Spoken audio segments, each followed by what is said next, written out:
Hello students, today we will read first chapter of English, The Road Not Taken, the first poem of our English book, The Road Not Taken by Robert Frost. In this poem, The Road Not Taken, Robert Frost makes a fascinating use of two roads, serves as a metaphor for the choices we make in our life. What is metaphor? Exactly, a word or phrase that is used in an imaginative way in place of other things is a metaphor. जब कोई poet अपनी poem में किसी और चीज की जगह किसी और चीज को इमेजिन करता है और कोई वर्ड या फ्रेज यूज करता है उसके लिए, तो उसको क्या कहते हैं, मेटाफर यूज करते हैं. जैसे कि इस पोएम में जो हमारे रोड्स हैं, जिन रोड्स की बात हो रही है, द रोड नॉट टेकन में जो ये रोड्स हैं जिनकी बात हो रही है, वो क्या है, लाइफ के चॉइसेस हैं जिसे पोएट ने एज अ रोड यहां पे इमेजिन किया है. ठीक है, so let's start with the poem. Two roads diverged in a yellow wood, and sorry I could not travel both. And be one traveler, long I stood and looked down one as far as I could to where it bent in the undergrowth. The poet says that the life is full of choices. The path that we don't choose in our life is the road not taken. So, he describes his feelings about the choice that he had left in the past. जो हमारी जिंदगी है उसमें बहुत तरह के हमें choices मिलते हैं और हमें उनमें से कुछ चॉइसेस लेने पड़ते हैं और कुछ छोड़ने पड़ते हैं. तो जो चॉइसेस हम छोड़ देते हैं वही क्या है, द रोड नॉट टेकन की तरह है. वो रास्ते जिन्हें हमने नहीं चुने, जिन्हें हमने नहीं लिए. और इस पोएम में जो पोएट है वो अपनी फीलिंग्स को, अपने भावनाओं को डिस्क्राइब कर रहा है, बता रहा है कि उसकी फीलिंग्स क्या है उन रास्तों के लिए जिसे उन्होंने छोड़ दिए, जिसपे वो नहीं चले, और क्या सोचते हैं वो अपनी चॉइसेस जो उन्होंने जिंदगी में ली. The path which he chose decides our future, our destination. जो रास्ते हम चुनते हैं वो क्या करते हैं, वो हमारा फ्यूचर, हमारी मंजिल डिसाइड करते हैं कि हम कहां पहुंचेंगे, हम फ्यूचर में क्या बनेंगे, किस स्थिति में रहेंगे. The important message that the poet wants to give is that the choice that we make has an impact in our future, and if we make a wrong choice, we regret it, but cannot go back on it. So we must make the wise choice while making choices. हमें जिंदगी में दोबारा मौका नहीं मिलता है मुड़कर जाने का उन रास्तों पे जो रास्ते हमने छोड़ दिए. ऐसा नहीं होता है कि हम एक बार जिन रास्तों पे चलना शुरू कर देते हैं फिर मुड़कर दोबारा उसी पॉइंट पे आते हैं कि हमें फिर से वो मौका मिले कि हम एक डिसीजन ले पाए फिर से अपनी जिंदगी में. इसीलिए हमें क्या करना होता है, एक अच्छा चॉइस लेना होता है, एक वाइज डिसीजन लेना होता है.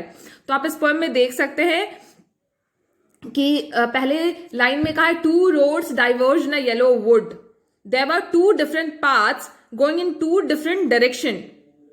The poet is standing on a junction and from there two different paths are going in two different direction. And these two different paths symbolizes the two different choices what he got in his life. वो दो अलग अलग choice के तरह है वो रास्ते जो उसे उसकी जिंदगी में मिले, पोएट को उसकी जिंदगी में मिले. जैसे कि अभी आप लोग 9th स्टैंडर्ड में हैं, जब आप 10th स्टैंडर्ड में जाएंगे तो 10th स्टैंडर्ड पास करने के बाद आपके पास दो चॉइसेस होंगे कि which stream you have to choose. Either you will go with the math stream और you will go with the biology stream और you can go with the art और अकाउंट्स स्ट्रीम. तो ये सारे जो चॉइसेस होते हैं वो क्या है, इस पोएट ने उन्हें रास्तों की तरह दिखाया है कि ये रास्ते हैं आपकी जिंदगी के, कि आपको चुनना है कि आप किस रास्ते पे चलना चाहते हैं.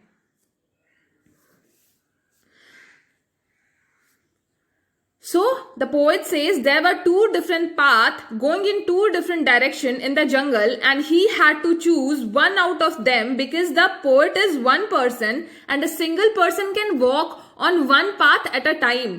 क्या कह रहा है poet? And sorry, I could not travel both and be one traveler. क्योंकि वो दोनों रास्तों पे क्यों नहीं चल सकता है? क्योंकि वो एक ही इंसान है और एक इंसान एक ही रास्ते पे एक बार में चल सकता है. He could travel one and only one path at a time. He had to choose one out of these two roads. The poet kept standing there and looked at the path very carefully as far as he could see it. Poet क्या करता है? देखिए यहाँ poem में long I stood and looked down one as far as I could. Poet क्या करता है? He is standing and looking at the path and carefully watching the path that where it leads to. Before taking the path, he wanted to know how it was and where it heads to, and was it suitable for him or not. He was able to see the path till from where it curved, after which it was covered with trees and was hidden. वो कहां तक उस रास्ते को देख पाता है? To where it bent in the undergrowth. जहां तक वो रास्ते आगे जाकर जंगलों में मुड़ जाते हैं और उसके आगे वो नहीं देख पाता है. किसी भी चॉइस को जब आप लेते हैं, जैसे कि अगर आपने 10th के बाद मैथ स्ट्रीम लेने का चॉइस चूज किया, तो आप अपना फ्यूचर वहीं तक देख पाएंगे कि हाँ मैंने मैथ स्ट्रीम लिया, मैंने 12th स्टैंडर्ड पास कर लिया, फिर मैंने इंजीनियरिंग का एंट्रेंस एग्जाम दिया, I went into some engineering college. आप वहीं तक देख पा रहे हैं कि एंट्रेंस एग्जाम दिया, उसके आगे का फ्यूचर जो है वो हमारा रिजल्ट डिसाइड करेगा, वो हम नहीं देख पाते हैं. ठीक है, तो ये पोएट यही मीन कर रहा है कि हम एक लिमिट तक ही खड़े होकर देख पाते हैं कि वो रास्ता हमें कहां तक ले जा रहा है. We do the same thing when we make decision in our own life. We take time and think about the pros and cons and only then we make a decision what to do. हम अपनी जिंदगी में भी यही करते हैं. पहले हम रुकते हैं और सोचते हैं कि जो डिसीजन हम ले रहे हैं उसके फायदे क्या है, उसके नुकसान क्या है, तब जाकर हम कोई डिसीजन लेते हैं. ठीक है. Next stanza. Then took the other just as fair and having perhaps the better claim because it was grassy and wanted wear. The poet kept on looking at one path for a long time to check if it is the right path for him or not. And then he decides and started walking on the other path. Poet क्या करता है? बहुत देर तक खड़े होकर देखता रहता है, सोचता रहता है कि क्या ये सही रास्ता है मेरे लिए, क्या मैं इस रास्ते को चुनूं या ना चुनूं. और उसके बाद वो क्या करता है? दूसरे रास्ते पे चलना शुरू कर देता है. क्यों चलना शुरू कर देता है वो दूसरे रास्ते? Because he felt that the both paths were equally good and started walking on one of them. वो उसे दोनों रास्ते एक ही जैसे लगते हैं. He asked that maybe he felt that the path was better for him, so he chosen it as it had grass on it. वो क्या कहता है? मैंने इस रास्ते को इसीलिए चुना क्योंकि मुझे लगता है कि ये मेरे लिए बेहतर है और इस पे घास है, इसीलिए मैंने इस रास्ते को चुना है क्योंकि मुझे लगता है कि इस पे चलने की जरूरत है. Which means that it was less used. वो ग्रास क्या बताता है? The grass says that grass on the path says, grassy path says that उस पे कम लोगों ने चला है. It is less used. Not many people had walked on this path earlier. This is why this path was grassy and is not taken by many people. उस रास्ते पे घास इसलिए है क्योंकि उस पे बहुत लोग नहीं चल कर गए हैं. ठीक है. Though as for that the passing there he warned them really about the same. Had warned them really about the same. After he walked on one of the path for some distance, he realized that both the paths were similar and worn out. जब वो थोड़े दूर तक उस रास्ते पे चलता है तो उसे क्या रियलाइज करता है वो कि दोनों ही रास्ते एक ही जैसे हैं, कोई ज्यादा अंतर नहीं है दोनों रास्तों में. ठीक है, दोनों दोनों में एक ही जैसी मुश्किलें हैं, एक ही जैसी कठिनाइयां हैं, ठीक है। दोनों रास्तों में ज्यादा कुछ अंतर नहीं है, जैसे कि हमें हमारी जिंदगी में होता है। Even in our life we take any path as option, but all of them have their own benefits and disadvantages, problems, challenges, and we must face them. हम अपनी जिंदगी में भी ये सोचकर कोई रास्ता चुनते हैं कि ये रास्ता आसान होगा, मगर ऐसा होता नहीं है।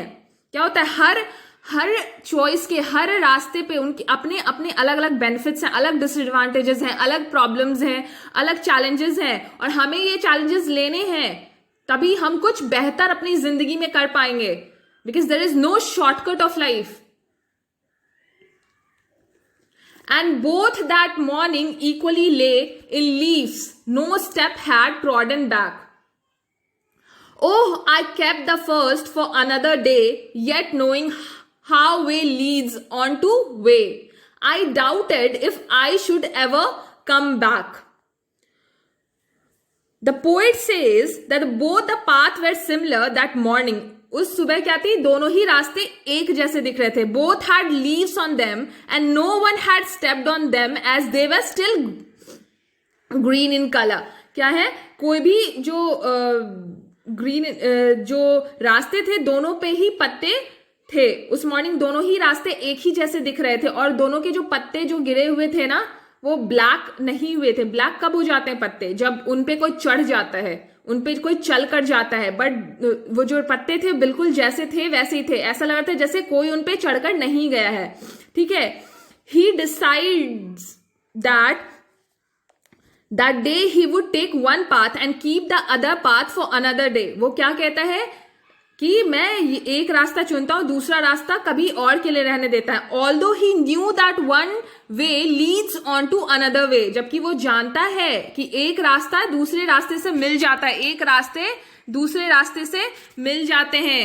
Yet knowing how way leads on to way, वो जानता है कि एक रास्ते दूसरे रास्ते से मिलते हैं और कभी इंसान लौट कर वापस नहीं आ पाता है। He knew that he could not go back on the choice that he had made. वो जानता है कि वापस से वो उस डिसीजन पे, उस पॉइंट पे, उस जंक्शन पे नहीं आ पाएगा। ऐसा नहीं होगा कि आप एक बार मैथ स्ट्रीम ले लेते हैं, 12th पास कर जाते हैं और उसके बाद फिर वापस 10th में आते हैं और कहते हैं कि नहीं, फिर से मैं दोनों स्ट्रीम में से चॉइस लूंगा। आप एक बार जो आप पढ़ लिया वो पढ़ लिया, मतलब एक बार जो डिसीजन ले लिया वो ले लिया। आप वापस अपनी जिंदगी में नहीं आ सकते दोबारा डिसीजन लेने के लिए उसी पॉइंट पे। We must keep on moving ahead with that option, and we never get a chance to come back and take the other option that we had left earlier. हमें कभी भी जिंदगी में मौका नहीं मिलता है वापस आकर फिर से वही डिसीजन लेने का, जो डिसीजन हमने लेना छोड़ दिया होता है, जिस रास्ते पे चलना हमने छोड़ दिया होता है, ठीक है। Next stanza, fourth last stanza. I shall be telling this with a sigh, somewhere ages and ages hence. Two roads diverged in a wood, and I took the one less traveled by, and that has made all the difference. He says that in future he will take a deep breath and say that once upon a time he had reached such a point in life that there were two options for him, and he traveled on that road which had been traveled upon by lesser number of people. उसने क्या कहा poet ने कि कभी future में, जब मैं future में ऐसा होगा कि मैं बहुत अच्छा कर जाऊंगा, तो मैं लोगों को बताऊंगा अपनी जिंदगी के बारे में, कहूंगा कि एक वक्त आया था मेरी जिंदगी में जब मुझे डिसीजन लेना था, मेरे पास दो ऑप्शन थे और मैंने दोनों में से वो रास्ता चुना जिसे कि कम लोगों ने चुना है। That decision of his decided his future, और उस डिसीजन ने उसके फ्यूचर को डिसाइड किया। सिमिलरली इन फ्यूचर जब हम लोग बड़े हो जाएंगे, when we grow up, then we will say that once upon a time when we were young you had two options and you made the one option, you chose one option from them. And this is very strong message for all the students that you should be wise and be careful while making choices out of the options that you have in your life, because your future depends on the choice that you make today. सारे students के लिए इस poem में एक बहुत ही बड़ी बात कही गई है कि हर स्टूडेंट को अपनी लाइफ का डिसीजन बहुत सोच समझ कर लेना चाहिए, क्योंकि जो डिसीजन आज आप ले रहे हैं कल को वही डिसीजन आपके फ्यूचर को क्या करेगा, आपका फ्यूचर उसी डिसीजन पे डिपेंड करता है, आपके फ्यूचर को वो इफेक्ट करता है, ठीक है. So this was the poem the road not taken by Robert Frost. So let's see some important things in this poem. Some of the important things are the rhyming scheme of the poem. What is the rhyming scheme? See the rhyming scheme. Two roads diverged in a yellow wood, and sorry I could not travel both. And be one traveler, long I stood, and looked down one as far as I could, to where it bent in the undergrowth. The rhyming scheme of this poem is A, B, A, B. What is the rhyming scheme? A, B, A, B. See, wood, stood, could. This is the rhyming scheme. So, wood, stood, could is A. Both, undergrowth, B, B. This is the rhyming scheme of this poem. You can see this rhyming scheme. See, next stanza. Then took the other just as fair, and having perhaps the better claim, because it was grassy and wanted wear. Though as for that the passing there had warned them really about the same. Fair, wear, there. So this is also A, B, A, B. Fair, wear, there, and claim same. Okay, they have same rhyming scheme. That same way in this third stanza also, lay, day, way, A, and black, back, B. Okay, and both that morning equally lay in leaves no step had trodden back. Oh, I kept the first for another day, yet knowing how way leads on to way, I doubted if I should ever come back. I shall be telling this with a sigh. Somewhere ages and ages hence, two roads diverged in a wood, and I took the one less travelled by, and that has made all the difference. And this is the poem written by Robert Frost. The road not taken. So we have completed this poem. I will attach the summary of this poem in the description. If you have liked the summary and the explanation, please don't forget to like, subscribe, and share the video. Thank you for watching this video.